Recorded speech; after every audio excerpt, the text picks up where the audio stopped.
इथे बनसोड्स क्लासेसच्या वतीने जिगीषा सुपर 30 एक्झाम जी जवळपास मागील 18 वर्षापासून घेण्यात येते ती परीक्षा पार पडली. अतिशय उत्साहात विद्यार्थ्यांनी पालकांनी सहभाग नोंदवला आणि विशेष म्हणजे खूप चांगल्या पद्धतीने गुण घेऊन विद्यार्थी उत्तीर्ण झाले आणि यातून 30 विद्यार्थी निवडण्यात आले आणि या 30ही विद्यार्थ्यांना बनसोड्स क्लासेसच्या वतीने संपूर्णतः मोफत शिक्षण देण्यात येणार आहे. कुठल्याही पद्धतीचा छुपा खर्च किंवा बाकी काही हिडन चार्जेस ज्याला म्हणतो असं नसेल. ॲब्सोल्युटली जे 30 वर्ष म्हणजे 18 वर्षापासून आम्ही करतोय त्याच पद्धतीने या विद्यार्थ्यांनाही इथे ती सवलत मिळणार आहे आणि परीक्षेमध्ये सहभागी झाले त्या प्रत्येक विद्यार्थ्याला वेगळी सवलत आहे. आणि त्याचबरोबर यावेळेस बनसोड्स क्लासेस एका नवीन अवतारात म्हणजे AI अवतारात ज्याला म्हणतो आपण, कारण आता काळाची पावलं ओळखून आपण पुढे चाललं पाहिजे. संभाजीनगर आपला जो जिल्हा आहे तो बाकीच्या जगाच्या स्पर्धेमध्ये टिकला पाहिजे या उद्देशाने आम्ही बनसोड्स क्लासेस नवीन AI अवतारामध्ये सुरू केलेलं आहे आणि यामध्ये आर्टिफिशियल इंटेलिजन्स जे आहे त्याचा योग्य तो असा वापर विद्यार्थ्यांच्या भल्यासाठी करून विद्यार्थ्यांच्या गुणवत्तेमध्ये वाढ कशी करता येईल यासाठी बनसोड्स क्लासेस भविष्यात प्रयत्नशील राहणार आहे. आणि याचाच भाग म्हणून बनसोड्स क्लासेसच्या प्रत्येक विद्यार्थ्याला आम्ही एज्युकेशनल टॅब ज्यामध्ये फक्त एज्युकेशनल कॉन्टेंट विद्यार्थी बघू शकेल, त्याच्यावरून अभ्यास करू शकेल आणि त्याच्यामध्ये AIची तो मदत घेऊ शकेल असे एज्युकेशनल टॅब हे प्रत्येक विद्यार्थ्याला बनसोड्स क्लासेस मोफत देणार आहेत. कुठलाही त्याचा खर्च विद्यार्थ्याकडून घेतला जाणार नाही. आम्ही खंबीरपणे विद्यार्थ्यांच्या पाठीशी आहोत. संभाजीनगर जिल्ह्याचा निकाल वाढावा यासाठी आम्ही प्रयत्नशील आहोत. तुम्ही विद्यार्थ्यांनी फक्त प्रयत्न करत राहो, आम्ही सदैव पाठीशी आहोत. धन्यवाद. आपण सामाजिक याच्यामध्ये खूप उत्तुंग असं आपलं काम आहे आणि शैक्षणिक क्षेत्रातसुद्धा आपलं खूप मोठं काम आहे. समाजामध्ये मोठमोठे अधिकारी निर्माण व्हावे असा आपलं सातत्याने प्रयत्न राहतो. तर सामाजिकदृष्ट्या आपण विद्यार्थ्यांसाठी काय करतात? नाही, आता सामाजिकदृष्ट्या हे जे जिगीषा सुपर 30 आहे हा पण एक सामाजिक उपक्रम आहे, बरोबर आहे. त्याच्यानंतर ज्याही विद्यार्थ्यांना म्हणजे गरजू विद्यार्थी असतात त्यांच्यासाठी आम्ही हॉस्टेल मेस सगळी सुविधा मोफत देतो. एज्युकेशन त्यांचं कुठलेही शुल्क आम्ही आकारत नाही जे गरीब आणि गरजू आहे.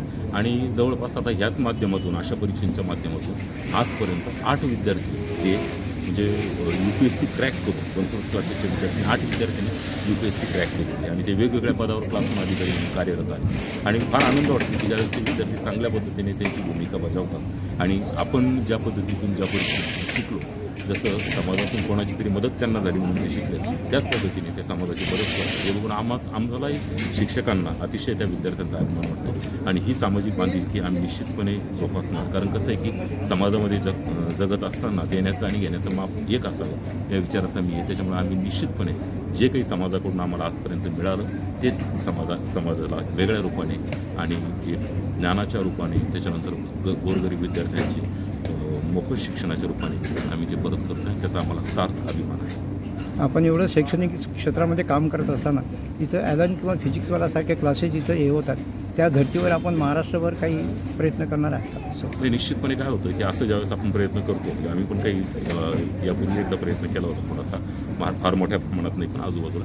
तर काय होतं की जे शिक्षक असतात तर ते you can't multiply man power, म्हणजे तुम्ही टीचर्स मल्टिप्लाय करू शकत नाही. आणि बघ काय होतं ज्यावेळेस समजा आता ॲलन किंवा फिजिक्सवाला वगैरे हे जे आहे तर जसं त्यांचं म्हणजे मला काही नाव तुम्ही घेतलं म्हणून मी घेतो आहे, तर जसं त्यांचं कोट्याला मूळ ब्रांच आहे आणि नंतर मग बाकी महाराष्ट्रभर त्यांनी ब्रांचेस टाकल्या. तर यात काय होतं की शिक्षकं तुम्हाला त्या तोडीची शिक्षकं कुठं मिळत नाही आणि मग त्यावेळेस काय होतं की फक्त नावावर विद्यार्थी आणि पालक जातात आणि मग त्याच्यानंतर त्यांच्या पदरी निराशा पडण्याची शक्यता जास्त असते म्हणजे वेगवेगळ्या ब्रांचेसमध्ये.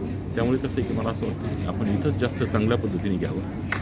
इथल्याच म्हणजे इथून आपण कोट्याला किंवा याला म्हणजे वेगवेगळ्या ब्रांचेस टाकण्यापेक्षा आपण आपली गुणवत्ता एवढी वाढवूया. नवीन प्रयत्न AI जो आहे तो त्यासाठीच आमचा की बनसोड्स क्लासेसची एवढी गुणवत्ता वाढवूया भविष्यामध्ये कोट्यामधले विद्यार्थी हे बनसोड्स क्लासेससाठी संभाजीनगरमध्ये आले पाहिजे. हा आपला प्रयत्न राहील आणि निश्चितपणे संभाजीनगरकर त्या आमच्या विश्वासाला त्यांना जाऊ देणार आणि हा विश्वास सार्थ ठरवतील आणि विद्यार्थी असा निकाल देतील. आपण विद्यार्थ्यांना कोणता संदेश देणार सर?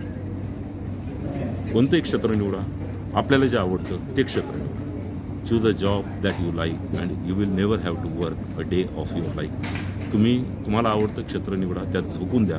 तुम्हाला असं एक दिवसही वाटणार नाही की आपण काही काम करतोय, तर त्या क्षेत्रामध्ये शिकत असल्याचा, त्या क्षेत्रामध्ये कार्यरत असल्याचा आनंद तुम्हाला मिळेल. आणि जसं माऊली म्हणतात, अवघा तो संसार सुखाचा करीन आनंदी ही लोक, त्या पद्धतीने निश्चितपणे आनंदी जीवन विद्यार्थ्यांनी जगावं एवढीच माफक अपेक्षा आणि हाच संदेश मला विद्यार्थ्यांना आपलं संपूर्ण नाव सर आपलं संपूर्ण माझं नाव प्राध्यापक डॉक्टर रवींद्र केशवराव बनसोड. मी छत्रपती संभाजीनगरचाच मूळ निवासी आहे. गंगापूर तालुक्यात माझं गाव आहे. Thank you sir.